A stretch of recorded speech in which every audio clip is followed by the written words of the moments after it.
शांति 29 जनवरी 2025 की मुरली से विशेष पॉइंट।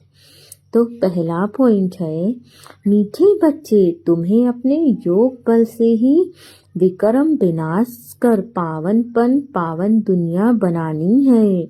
यही तुम्हारी सेवा है। अर्थात बाबा कह रहे हैं कि बच्चे, हमें ज़्यादा से ज़्यादा योग बल इकट्ठा करना है। माना हमें बहुत ज़्यादा मेडिटेशन करना है, योग लगाना है, परमात्मा से अपने कनेक्शन स्ट्रॉन्ग करने हैं, परमात्मा से अपने संबंध मजबूत करने हैं। और यकीन मानिए, योग आपके जीवन में ऐसा परिवर्तन कर सकता है जो अभी तक कुछ नहीं कर पाया होगा। वो उसके जीवन में जो योग है वो बहुत कुछ ड्रास्टिक चेंज कर सकता है। बाबा यूं ही अपनी मुरलियों में नहीं कहते हैं कि बच्चे ऐसा करो ऐसा करो। बाबा के हर एक डायरेक्शन में एक गूढ़ रहस्य छिपा होता है। इसीलिए बाबा कहते हैं, और इसीलिए मैं भी आपसे बार बार कहती हूँ कि जैसा बाबा कहते हैं वैसा करिए।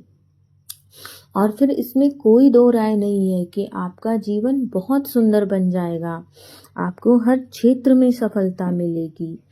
और जब हम योग लगाते हैं तो बाबा से हमारा कनेक्शन जुड़ता है, हमारे विकर्म जितने भी गलत कर्म थे वो विनाश होते हैं। योग में बहुत शक्ति होती है और बाबा की शक्तियाँ हमारे अंदर भरती हैं। आजकल की दुनिया थोड़ा तो हमारी लाइफ स्टाइल को इम्बैलेंस करती है ना, लेकिन बाबा से जब हमारा कनेक्शन अच्छा होता है, हम बाबा से योग लगाते हैं, तो हम इन सारी चीज़ों को बहुत आसानी से मैनेज कर लेते हैं और हमारे ऊपर इतना अधिक प्रभाव नहीं पड़ता है बाहरी दुनिया का। और हमें अपने सारे विकर्म विनाश करके पावन बनना है। पावन तभी बनेंगे जब हम बाबा को याद करेंगे, और पावन बनकर हमें पावन दुनिया बनानी है। इस संसार को भी इतना पवित्र बनाना है। आजकल हम हर किसी को चेंज करना चाहते हैं, लेकिन कोई भी हमसे चेंज नहीं होता है। परंतु योग बल एक ऐसी शक्ति है जिससे आप इस संसार को चेंज कर सकते हैं।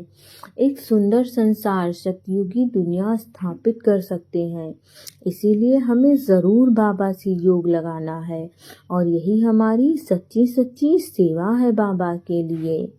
अगला पॉइंट है, बाप समान प्यार का सागर बनना है। कभी किसी को दुख नहीं देना है, कड़वे बोल नहीं बोलने हैं, गंदी आदतें मिटा देनी है।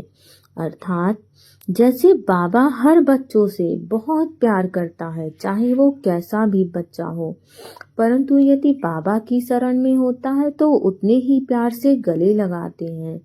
वैसे हमें भी बनना है, हर आत्मा से प्रेम व्यवहार रखना है, कभी किसी को दुख नहीं देना है।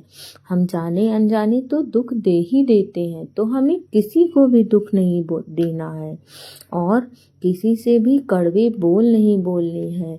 हम क्या होता है, यदि कोई कुछ कह देता है तो तुरंत हम उसको जवाब देने की कोशिश करते हैं, परंतु हमें ऐसा नहीं करना है। हम परमात्मा के बच्चे हैं, और परमात्मा के बच्चे व्यर्थ बातें ना बोलते हैं, ना ही संकल्प करते हैं।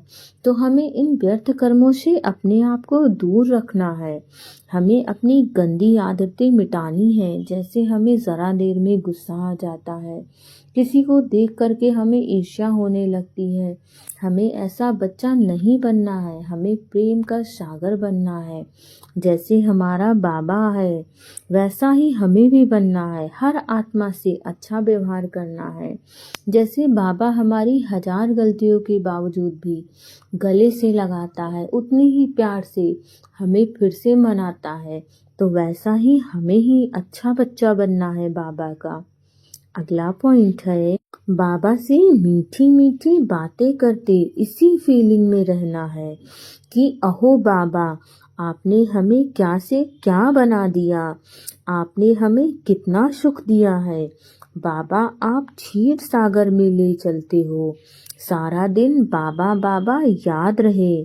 अर्थात हमें बाबा से मीठी मीठी बातें करनी है और पूरे दिन इसी अनुभव में रहना है कि बाबा ने हमें कहाँ से कहाँ पहुँचा दिया। हम कहाँ साधारण आत्मा थे जो हर समय अपना जीवन गुस्से में, ईर्ष्या द्वेष में बिताते थे, जो हम कभी खुश रहना जानते ही नहीं थे। हमारी थिंकिंग यही थी कि जब हमारी लाइफ में कुछ अच्छा होगा तब हम खुश होंगे।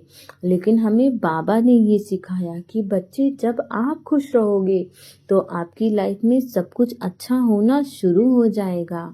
असल में ये ज्ञान तो हमें किसी ने दिया ही नहीं, हमारे बाबा ने दिया।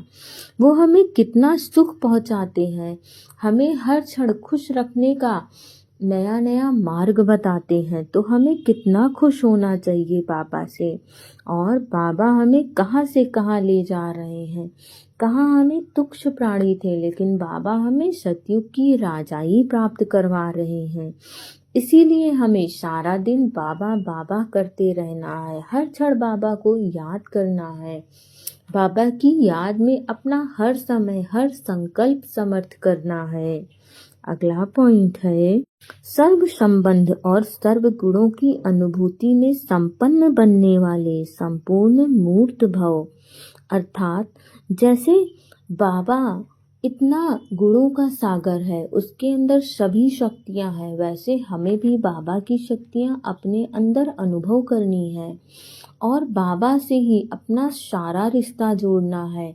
यदि हम अपने सर्व संबंध बाबा से जोड़ते हैं तो बाबा हमें उन सभी का अनुभव करवाता है। और इस संसार के रिश्ते तो हमें कहीं ना कहीं धोखा दे देते हैं, लेकिन बाबा हमें हर रिश्ते में पूरी ईमानदारी के साथ अनुभव करवाता है, हर रिश्ते का प्यार अनुभव करवाता है। तो जैसे बाबा इन सभी चीज़ों से संपन्न है, वैसे हमें भी संपूर्ण मूर्त आत्मा बनना है। अगला पॉइंट है, जोश में आना भी मन का रोना है, अब रोने का फाइल खत्म करो। अर्थात हमें किसी भी रूप में यदि कोई आत्मा उकसाती है तो उसके उकसावे में नहीं जाना है। हमें हर क्षण इस बात का याद रखना है कि हम तो देवी देवता हैं। देवी देवताओं को कभी देखा है गुस्से में आते हुए? यदि हम उकसावे में आ जाते हैं तो हम जरूर ऐसा कोई कर्म कर देते हैं जिससे हमें बाद में पछताना पड़े, फिर हमें रोना आता है। तो हमें ऐसा कुछ नहीं करना है, क्योंकि अब रोने का पार्ट खत्म हो रहा है, अब तो देने का पार्ट शुरू हो रहा है। हम रोते रहेंगे तो इस संसार को कैसे दे पाएंगे।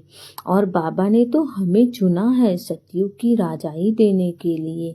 तो जब हम देंगे तभी हम राजा रानी बनेंगे, यदि हम नहीं देंगे तो हम नहीं बनेंगे। इसीलिए हमें बाबा के अनुसार अपना जीवन जीना है। ओम शांति।